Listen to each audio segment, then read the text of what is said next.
What's going on, guys? My name is Wade with TechDaily. So I've had the Samsung Galaxy A01 for a few months now, and I've been holding off on reviewing it up until this point because honestly, I just really wanted to give it a fair shot. To put it bluntly, this is a phone that fits a few different groups of people, but I'm just not one of them. That's okay, but in order to review this phone fairly, I needed to sort of change my perspective and try to understand where this phone fits in. It's a small, inexpensive device that offers just the basics, and in a world where everyone is looking for their smartphone to do everything, and they're willing to pay the price for that, this phone seems like it's almost too different to work. But it's striking differences from the big expensive phones that most people know are actually an advantage. They're the selling points. They're the reasons why some people might choose this phone to begin with. And that's kind of what I want to go over in this video. There's a lot to talk about with this phone, so I won't waste any more time. Let's just go ahead and jump right into it. So first off, I want to talk about the price point because cheap or inexpensive might mean something different to different people. But I genuinely believe that this is a phone that fits just about everyone's budget. Unlocked on Amazon, you can get a new A01 for around $100 right now. That makes this far and away the lowest priced new Samsung phone for 2020. That's not the whole story though. Here in the US, the A01 is sold through a number of wireless networks and prepaid carriers. Verizon has this phone listed for $150, which is just dumb. But places like Cricket Wireless offer this phone for $60 if you want to join their network, or you can get the phone totally free if you're already their customer. Wherever you end up looking, the A01 is likely going to be one of the least expensive devices in the lineup, which already makes it sort of enticing. It is still a Samsung device after all. You aren't getting some off-brand phone or something you've never heard of. And getting a new 2020 Samsung smartphone for $100 or less is reason number one as to why I think this phone not only is going to sell really well this year, but will be something people pick out of a lineup of similarly priced devices. And if you guys are interested in doing some comparison shopping of your own, or maybe want to buy this phone for yourself, I'll leave some links down below in the video description to where you can get this phone at its cheapest current prices. So check down there so you don't miss out on any good deals. Now, I know I've said in a few previous videos that the A01 is a small phone, and that's sort of true. By 2020 standards, its 5.7-inch form factor looks minuscule compared to a lot of devices we've seen this year, especially the rest of Samsung's A-series lineup, for example. It is the smallest phone Samsung offers this year, and just to give you an idea, if you wanted to jump up to like the A11 or A21, those are both basically 6.5-inch phones, and they look monstrous compared to the A01. But actually, stacked up against the 2020 iPhone SE or iPhone 11, the A01 sort of falls somewhere in between those. For me personally, having handled mostly 6-inch devices and above throughout most of the year so far, the A01 does feel small in a way, but that's mainly just because all the rest of the phones are so ridiculously big. This is a device that's comfortable when using it one-handed. It fits nicely in a pocket or bag, and I think it's a fair balance of screen size without going overboard. It's a nice change from those big, huge smartphones we see nowadays, even in the budget space. And I know a lot of people value a big screen. I certainly do too, but there's also decent value in a small, comfortable, compact form factor. And that's exactly what you get here. Physically, the A01 embraces its budget phone classification with an inexpensive, all-plastic build that doesn't try to fool you into thinking it's something else. While other phones might offer a shiny, polished back or chrome accents, the A01 keeps things simple. You get a plain matte finish on its curvy plastic body, and really, I don't think you can expect much more anyway. Again, switching up the perspective a bit, plastic is more durable than, say, an all-glass back, which is good. It's a lighter material too, and it keeps the cost down. There's no sense in paying more for a fancy build. That's not the point of this device. With all that being said though, there are two things with this phone physically that I think should have been done differently. The first is the charging port down below.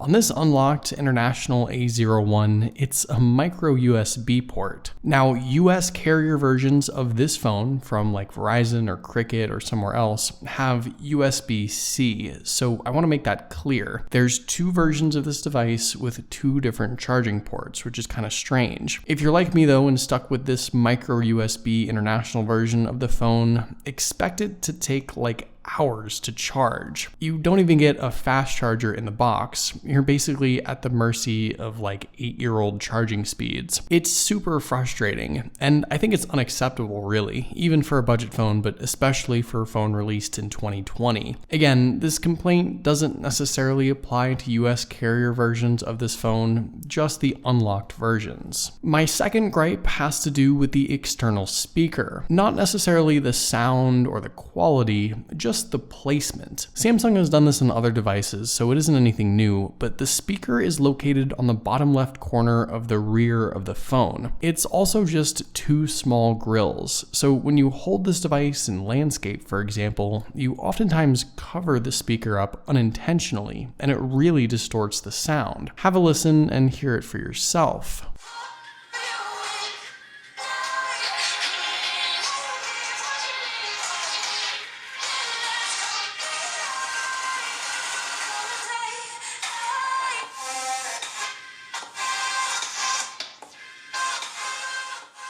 Also, if you place the phone flat on a table, the speaker gets a bit distorted too. The speaker itself is fine, the out loud listening experience is good enough, and you get a headphone jack too, so you can utilize that. But the placement is just kind of annoying, and it's something I never really got used to. One other thing to mention, you might have noticed that the A01 does not have a fingerprint sensor, which is a little strange for a budget phone, I think. You still have face unlock, which works pretty well. It takes a second sometimes, but I haven't noticed it fail hardly ever, which is good. I just wish a rear fingerprint sensor was thrown in for the heck of it. I like having it as an added bonus, and I'm surprised we didn't really get it with this phone. Now, one thing I actually really like about the A01, interestingly enough, is the display. The specs don't necessarily tell the whole story. It's a 5.7-inch PLS TFT display, which basically just means LCD, and it comes in at a resolution of 1520 by 720. But there's two things worth considering. First off, at this size, a 720p display actually makes sense. You get around 294 pixels per inch crammed in there, and that makes the screen look a bit sharper than it really is. I think you can expect a 720p display on a $100 phone, that's totally fair, but the bigger you go at 720p, the worse it's going to look. At this sort of smaller size, I don't think anyone would say that the resolution is bad. The second thing that stands out with the display is its high levels of brightness. I tend to use the A01 at less than 50% brightness, simply because I don't need it any higher, and at 100%, this thing is about as bright as anyone could ever want. In addition to that, it's a fairly colorful display for being an inexpensive LCD. I think black and dark colors don't generally come off too well, but the rest of the colors look pretty nice. And while the display is framed by a teardrop camera notch, larger bottom chin, and fairly noticeable bezels, the nearly 80% screen-to-body ratio still offers a mostly unobstructed view of your content. All in all, there are better displays on the market, but for this price, on this phone, I don't really have a single thing to complain about. The viewing experience is well worth the $100 price tag. In regards to the internal specs and performance, once again, I really needed to change my perspective, but even in doing so, I found this phone could handle just about everything I wanted it to do. Inside, the A01 packs the Snapdragon 439 chipset with the Adreno 505 GPU, either 2GB or 3GB of RAM, and either 16 or 32GB of storage, with the option to throw in in an SD card. Here are the Geekbench and Antutu scores for those of you who enjoy getting a numeric value, but in real world use, I have to say, the A01 really surprised me. No, this phone isn't fast, and every once in a while it even does feel a little bit clunky, but let's remember who this phone is for. It's for people who likely just need a device, any device, to stay connected through phone calls, text messages, and maybe social media. It's not for someone who's going to have 50 different apps open, or someone who needs to multitask, or someone who needs this phone for business with nonstop usage. Tapping through the UI and flipping through the apps, this is a fairly decent experience. And by the way, my phone is the lower end 2GB of RAM model with 16GB of storage. Now, I will say this, you probably should just opt for the higher spec version if it's available. The low RAM is likely the biggest thing that holds this phone back when it comes to app management. You can see that nothing is really saved or running in the background. And also, the 16 gigs of internal storage is just way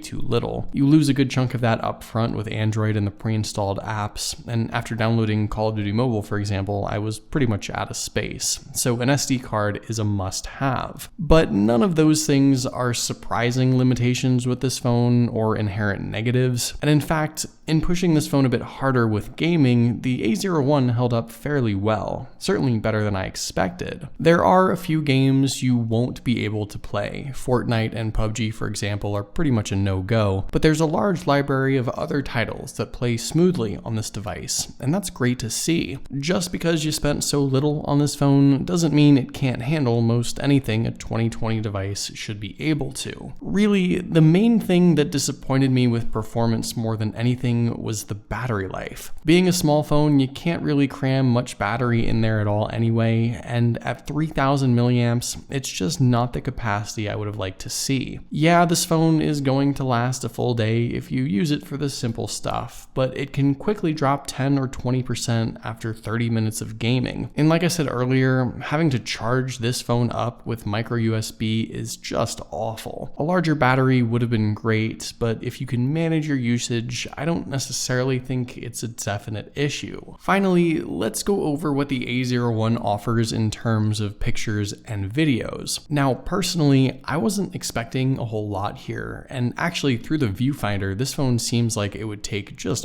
awful pictures. But actually, when you look back at the results after shooting, things don't look too bad. The hardware is super simple. Around back, there's a 13 megapixel main lens and a 2 megapixel depth sensor for helping with live focus shots. And the selfie camera is a measly 5 megapixel shooter. On the software side of things, you get just the basics, portrait shots, 1080p video, panorama, a few pro controls, but not a whole lot more than that. In practice, I think the results are a bit better than you might think. In good lighting, the A01 can take a pretty good shot. The colors are accurate, there's enough detail, and like I said, the final shot is significantly better than how it shows you when you're taking it. The dimmer the lighting, the worse the pictures tend to be, and unless there's a ton of light present, nighttime shooting or low light photography is just not going to work well. The selfie camera is good, not great, but it is what it is. It's not the best hardware after all anyway, and while there maybe was some room for improvement, I still think the A01 is a decent enough picture taker. The big thing really is just seeing how much more the other A-series phones got with quad lens setups and huge megapixel counts. It makes this phone feel a little worse than it is, I think. So here are my final thoughts. The A01 isn't a phone for everyone, but for the right person who understands what they're getting, this can be a phone that's better than expected. If you're hoping to snag a crazy good deal on a Samsung phone that you can use to run a ton of apps and game really hard and take amazing pictures, this obviously isn't it. But if you want a good deal on a small phone that fits comfortably in your hand or your pocket or your bag that you can use with phone calls, text messages, and a handful of other simple apps, mainly when you need it, that's exactly what this device is. For the price, realistically, it's a fine budget phone. Certainly worth $100 and well worth the even better deals you might come across from certain US carriers. But what do you guys think? Is the A01 worth the money, or would you recommend a different budget phone altogether? Let me know in the comments down below. I'd love to know your thoughts, of course. But hopefully you guys did enjoy this video. Be sure to follow TechDaily on Twitter and subscribe to the TechDaily YouTube channel if you haven't already, and I'll see you guys later.